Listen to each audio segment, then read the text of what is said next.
مدینہ کے شہر میں ایک بوڑھی اماں آنکھوں سے اندھی بے سہارا رہا کرتی تھی۔ جب اس بارے میں حضرت عمر رضی اللہ تعالی عنہ کو پتا چلا تو وہ بوڑھی اماں کے گھر گئے۔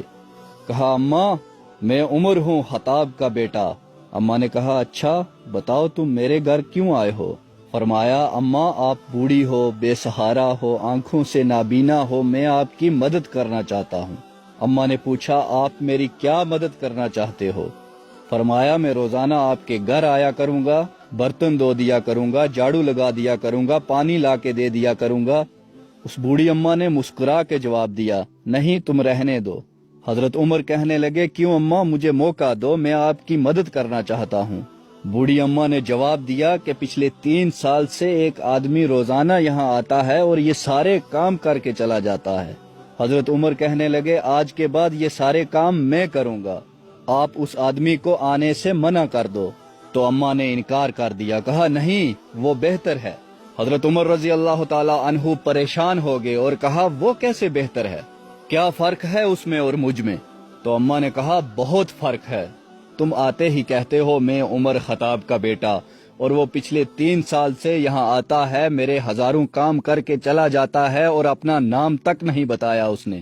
حضرت عمر رضی اللہ تعالی عنہ پریشان ہو گئے اور سوچنے لگے، آخر کون ہے وہ آدمی؟ میرے دوستو، اگر آج ہم مسجد کے اندر 10 روپے بھی دیتے ہیں تو اعلان کرواتے ہیں سپیکر پہ کہ پوری دنیا کو پتا چلے کہ فلاں آدمی نے یہ پیسے دیے ہیں اور دنیا والوں کے سامنے میری بڑی عزت ہو جائے۔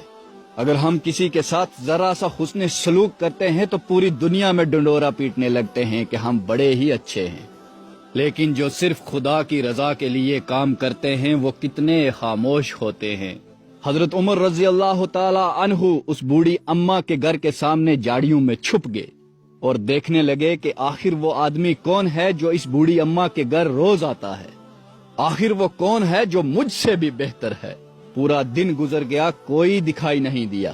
جب رات ہونے لگی تو دیکھا کہ حضرت ابو بکر صدیق رضی اللہ تعالی عنہ اپنا دروازہ کھولتے ہیں اور جوتے اتار کر بغل میں رکھ لیتے ہیں، دبے پاؤں اس بوڑھی اماں کے گھر پہنچتے ہیں، پورے گھر کی صفائی کرتے ہیں، برتن دھوتے ہیں، بوڑھی اماں کے لیے پانی لاتے ہیں۔ جب کام ختم ہو گیا تو واپس آنے لگے۔ حضرت عمر فرماتے ہیں کہ میں سامنے کھڑا ہو گیا۔ میں نے کہا، یا ابو بکر صدیق، تو کمال ہے، تو بے مثال ہے، تیری ہر ادا ہم سے بہت الگ اور بہت جدا ہے۔ حضرت عمر کہتے ہیں کہ میں نے حضرت ابو بکر صدیق رضی اللہ تعالی عنہ سے پوچھا، یار مجھے تیری ہر بات سمجھ آ گئی، لیکن ایک بات سمجھ نہیں آئی، تم نے جوتے کیوں اتارے؟ سبحان اللہ! حضرت ابو بکر صدیق کا جواب سنیے۔ کہا، عمر یہ کام میں اللہ کی رضا کے لیے کرتا ہوں اور میں نہیں چاہتا کہ میرے اور اللہ کے درمیان کسی اور کو اس بارے میں پتا چلے۔ میں نہیں چاہتا کہ میرے جوتوں کی آواز سے کوئی جاگ جائے اور مجھے دیکھ لے۔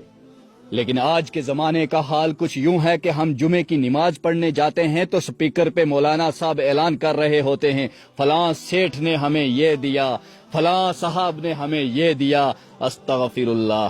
اس میں مولانا صاحب کی کوئی غلطی نہیں ہوتی، اس سیٹھ نے بول کے رکھا ہوتا ہے، پیسے تو یہ میں مسجد کے چندے کے لیے دے رہا ہوں، لیکن مولانا صاحب میرا نام پورے شہر میں گونجنا چاہیے۔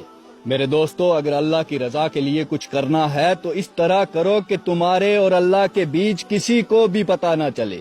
عزت دینے والا صرف اور صرف میرا خدا ہے، یہ دنیا والے لوگ نہیں جن کے سامنے ہم دکھاوا کر رہے ہوتے ہیں۔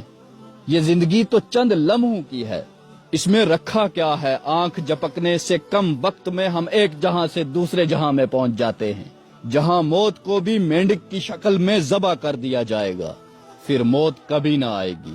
یہ 50-60 سال کی زندگی سنوارنے کے لیے نہ جانے ہم کتنی غلطیاں کر بیٹھتے ہیں اور بھول جاتے ہیں کہ ہمارا اصل جہاں تو کہیں اور ہے۔